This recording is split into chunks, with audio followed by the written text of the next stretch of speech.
चलो बच्चे लोग, आज हम लोग थर्मोडायनेमिक्स लेसन के अंदर वर्क को पढ़ेंगे। देखिए वर्क क्या होती है। तो वर्क को हम लोग बोलते हैं, फिर से वही डेफिनेशन जो हीट की डेफिनेशन थी, mode of transfer of energy. अगर एनर्जी अगर ट्रांसफर हो रही है एक फॉर्म से दूसरे फॉर्म में, एक बॉडी से दूसरे बॉडी में, तो वो क्या होती है? वो तो एनर्जी ट्रांसफर हो रही होती है, उसी को हम लोग हीट कहते हैं। और जो ट्रांसफर एनर्जी हो रही होती है वो कोई ना कोई वर्क डन कर रही होती है। तो बोल सकते हैं वर्क डन जो होते हैं आपके पास है mode of transfer of energy से क्रिएट होता है। अब देखो ये वर्क डन कितनी तरीके की हो सकती है, टाइप्स ऑफ वर्क। देखो बच्चे लोग, वर्क यहाँ पर दो तरीके की होती है। एक होता है हमारे पास है पीवी वर्क और सेकेंड होता है नॉन पीवी वर्क। देखो पीवी वर्क क्या होती है, तो पीवी वर्क के बारे में हम आगे बात करेंगे क्योंकि हमें इसी के बारे में तो पढ़नी है। बोल सकते हैं क्लाइम अगर बोलना चाहोगे तो यहाँ प्रेशर की वजह से क्या होती है, वॉल्यूम में चेंजिंग आ रही होती है। नॉन पीवी वर्क का मतलब क्या है, यहाँ पर ऐसा कुछ नहीं होता, प्रेशर की वजह से यहाँ पर कोई वॉल्यूम के अंदर चेंजिंग नहीं हो रही होती है। तो जो नॉन पीवी वर्क होता है एक तरीके से हम लोग बोल सकते हैं वो एक्चुअल इलेक्ट्रिकल वर्क डन होता है। ठीक है, जैसे मान लो कि आपके पास कोई एक कंटेनर है इस तरीके से और आपने वहां पर कोई सेटअप क्रिएट किया हुआ है। मान लो यहाँ पर आपने पॉजिटिव चार्ज रखा हुआ, यहाँ पे नेगेटिव चार्ज रखा हुआ और आपने कोई यहाँ पे चार्ज बॉडी क्यू रखा गया। और आप क्या करेंगे, जैसे आप बैटरी को ऑन करोगे, बैटरी को ऑन करने पर क्या होगा बच्चे लोग, ये पॉजिटिव चार्ज है तो नेगेटिव प्लेट की तरफ भागेगा, तो यहाँ पर कुछ ना कुछ वर्क डन होगा। लेकिन ये जो वर्क डन होगा वो पीवी वर्क डन नहीं होगा, ये इलेक्ट्रिकल वर्क डन है। ठीक है, जिसको इलेक्ट्रोकेमिस्ट्री में पढ़ते हैं। लेकिन अभी हमें क्या करना है, पीवी वर्क डन। ये इलेक्ट्रिकल वर्क डन से आपके पास प्रेशर और वॉल्यूम में कोई चेंजिंग नहीं आ रही होती है। आप लोग देखते हो कि मोबाइल चार्जर आप क्या करते हैं, रात को लगा के रखते हैं, क्या उसकी वॉल्यूम, क्या उसकी बैटरी के वॉल्यूम में क्या इंक्रीजमेंट होती है? कुछ भी नहीं होती है। तो हम लोग बोल सकते हैं कि जो आपके पास नॉन पीवी वर्क है इसको इलेक्ट्रिकल वर्क डन कहते हैं। हम लोग पढ़ते हैं थर्मोडायनेमिक्स। तो यहाँ पर बेसिक हम बात करेंगे किसके ऊपर, यहाँ पर सब कुछ हीट, एनर्जी, यही सब चीज के ऊपर बात कर रहे होंगे।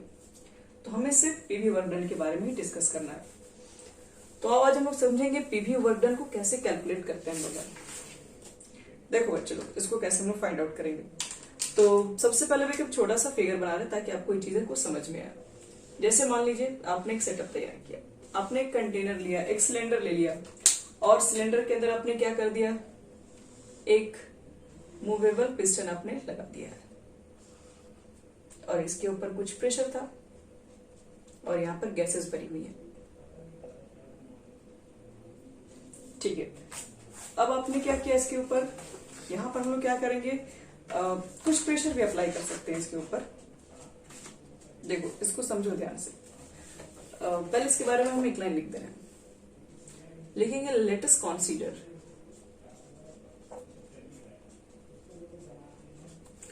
कंसीडर ए सिलेंडर ले लेते हैं,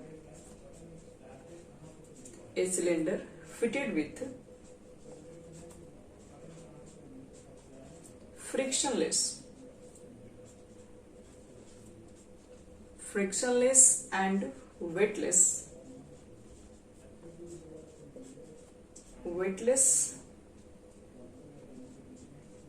piston having area of cross section A मान लेते हैं और जो वॉल्यूम अभी है उसको हम भी मान लेते हैं, यानी कि let it containing gas of volume is equal to V. चलो बच्चे लोग, अब हम लोग यहाँ पे क्या करेंगे, यहाँ पे कुछ प्रेशर को अप्लाई करेंगे। अगर आप इसके ऊपर कुछ प्रेशर को अप्लाई करोगे तो जाहिर सी बात है कि अब ये पिस्टन यहां से अब यहां पर आ जाएगा, ये पिस्टन अब यहां पर आ जाएगा। ठीक है, तो जाहिर सी बात है ना, यहाँ पर अब तो वॉल्यूम भी तो चेंज होगा ना। आपके पास पहले यहाँ वॉल्यूम था, इतना वॉल्यूम था, अब आपके पास ये वॉल्यूम इतना ही हो गया। मतलब पहले वॉल्यूम को हम मान लेते हैं V1, बाद में ये हो गया V2।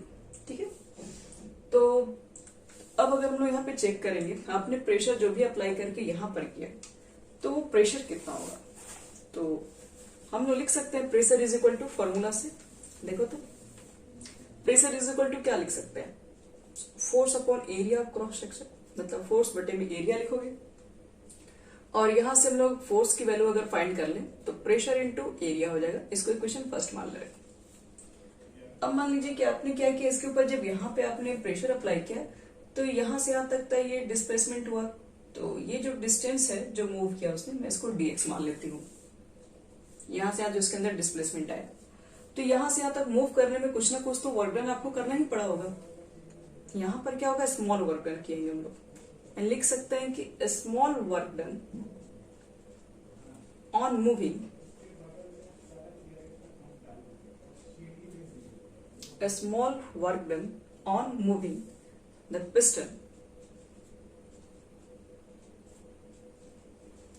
piston by distance dx।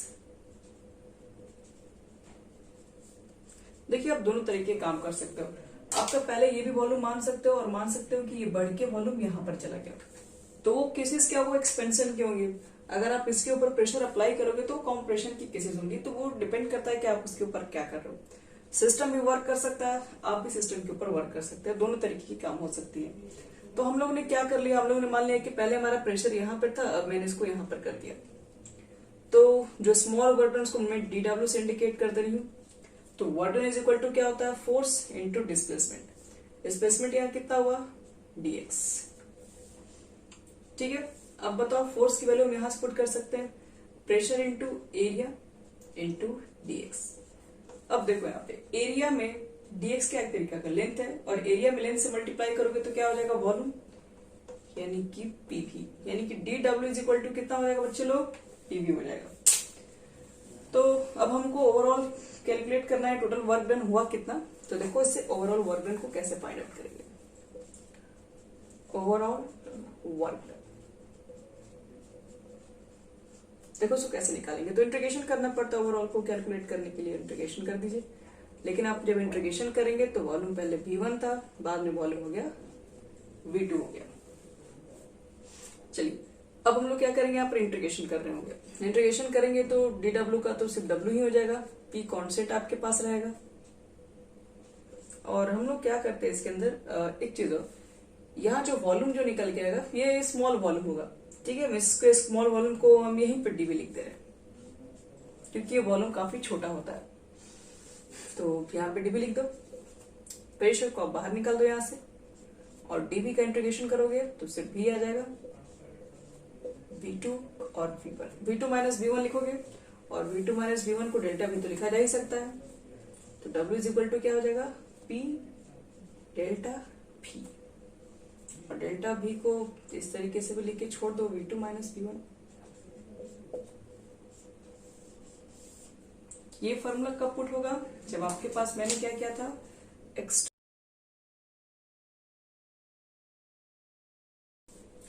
Sign convention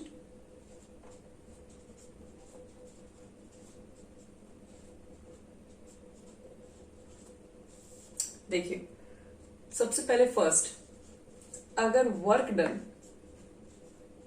by the system, अगर कोई भी सिस्टम अगर वर्क डन करेगा तो उसकी जो वैल्यू होगी वो नेगेटिव होगी। ठीक है, सिस्टम के द्वारा वर्क डन होगा तो वैल्यू क्या होगी बच्चे लोग, वो नेगेटिव लिखेंगे हम लोग, क्योंकि सिस्टम वर्क करेगा तो जाहिर सी बात है उसकी एनर्जी क्या होगी, कुछ ना कुछ कम हो रही होगी।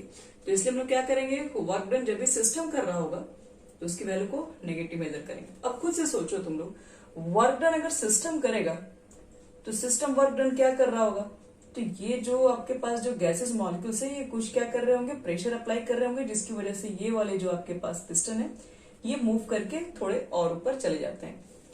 यानी जब सिस्टम कोई वर्क डन कर रहा होगा, खुद से जब कर रहा होगा, तो वहां पर हम बात करते हैं एक्सपेंशन। ठीक है, वहां पर बात करते हैं एक्सपेंशन के केसेस में। और एक्सपेंशन के केसेस में आप क्या देख सकते हो बच्चों लोग, जब भी एक्सपेंशन होती है तो वहां पे वर्क डन जो होनी चाहिए वो नेगेटिव होनी चाहिए, ध्यान रहे।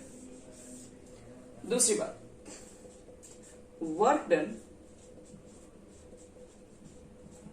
ऑन द सिस्टम, अगर आप कभी भी सिस्टम के ऊपर वर्क करोगे तो वहां वर्क डन को लिखते हैं लोग पॉजिटिव। अगर आपने पॉजिटिव वर्क डन रखा है तो पॉजिटिव वर्क डन का मतलब है कि आप सिस्टम पे वर्क कर रहे हैं, मतलब सिस्टम पे वर्क कर रहे हैं तो इस पर आप प्रेशर यहाँ अप्लाई करेंगे जिसकी वजह से वॉल्यूम में चेंजिंग आएगी। ठीक है, तो वॉल्यूम में चेंजिंग है, तो आपने इसके ऊपर वर्क डन किया, तो यहाँ पर क्या होता है, कॉम्प्रेशन का क्रिएट होता है, कॉम्प्रेशन वर्ड क्रिएट होगा। और जब भी कॉम्प्रेशन होगा तो वहां पर वर्क डन में क्या लिखते हैं, पॉजिटिव लिखते हैं। तो फाइनली हमारे पास जो वर्क डन है W इज इक्वल टू, हमने लिखा था P और V2 माइनस V1 लिखा था। तो आपके पास अगर एक्सपेंशन की केसेस होगी और कॉम्प्रेशन की केसेस होंगी, दोनों केसेस को अगर हम फाइनल मिला दिया जाए, तो देखो हम लोग क्या करते हैं, इस फॉर्मूले में थोड़ा सा वेरीफाई करते हैं। इस फॉर्मूला क्या है, हम लोग माइनस लगा देते हैं। इससे क्या फायदा होगा, देखो जब भी एक्सपेंशन होता है, देखिए मैं केसेस के ऊपर आपको लेके समझा रही हूँ ताकि आपको समझ में आए कि ये फॉर्मूला दोनों के लिए काम कर सकता है। देखिए जैसे मान लो कि एक्सपेंशन की केसेस हो रही है, एक्सपेंशन, तो एक्सपेंशन के केसेस में क्या होगी, आपके पास जो इनिशियल वॉल्यूम होगी वो क्या होगी, वो कम हो जाएगी और फाइनल वॉल्यूम आपकी क्या हो जाएगी, ग्रेटर हो जाएगी। और हमें पता है कि एक्सपेंशन के केसेस में जो W होती है वर्क डन, वो आती है नेगेटिव। तो आप फॉर्मूला यहाँ पुट करोगे तो आपके पास तो P रहेगा V2 माइनस V1, यहाँ पर ये वैल्यू पॉजिटिव रहेगी, मतलब ये वैल्यू काफी बड़ी है, V2 बड़ी और V1 छोटी रहेगी। तो यहाँ से तो जो वर्क डन निकल के आएगा वो तो क्या हो जाएगा, तो पॉजिटिव हो जाएगा ना। लेकिन एक्सपेंशन के केसेस में तो वर्क डन नेगेटिव होता है, इसलिए आप यहाँ पे माइनस आपको लगाना पड़ेगा। और अगर मान लो कि कॉम्प्रेशन की केसेस अगर होती हैं, तो कॉम्प्रेशन के केसेस में क्या होता है बच्चे लोग, इस कंडीशन में V2 ही बड़ा होता है V1 से। अब देखो V2 बड़ा है V1 से, यहाँ पे जो वर्क डन आना चाहिए वो पॉजिटिव आना चाहिए, क्योंकि ये बाय दिस सिस्टम नहीं, ऑन द सिस्टम वर्क हो रहा है। तो वर्क डन पॉजिटिव आने के लिए क्या होना चाहिए, यहाँ पर V1 ग्रेटर है। तो देखो यहाँ पर V1 बड़ा है, V2 छोटा, ये वैल्यू निगेटिव होगी और ये निगेटिव नेगेटिव मिलकर क्या होगी, पॉजिटिव हो जाएगी, हमारा वर्क डन पॉजिटिव आ जाएगा। यानी ये जो हमारा फॉर्मूला होगा हम इस पर भी अप्लाई कर सकते हैं। तो इसलिए हम लोग बोल सकते हैं ये जो आपके पास फॉर्मूला है ये दोनों पे अप्लाई किया जा सकता है। तो फाइनल फॉर्मूला वाली वर्क डन के लिए जो आएगा वो हम लोग ये यूज करते हैं, W is equal to minus P V2 minus V1। ठीक है, अब देखो ध्यान से, एक्सपेंशन कॉम्प्रेशन की केसेस हमारे पास हो गए कंप्लीट। अब मान लो कि इस फॉर्मूला से अगर हम न्यूमेरिकल्स बनाते हैं तो देखो थोड़ा सा प्रॉब्लम होता है यूनिट के साथ। अब देखो वो क्या चीजें होंगी, कैसे उसको सही करेंगे। यूनिट ऑफ हीट और वर्क डन, देखिए इसको एक्सप्लेन कर रहे हैं हम लोग। तो सबसे पहले तो सबको पता है ना SI यूनिट क्या होती है, हीट एंड वर्क की, आप लोग बोलते हो जूल, तो जूल ही होती है इसकी। अब देखो उसको समझो ध्यान से।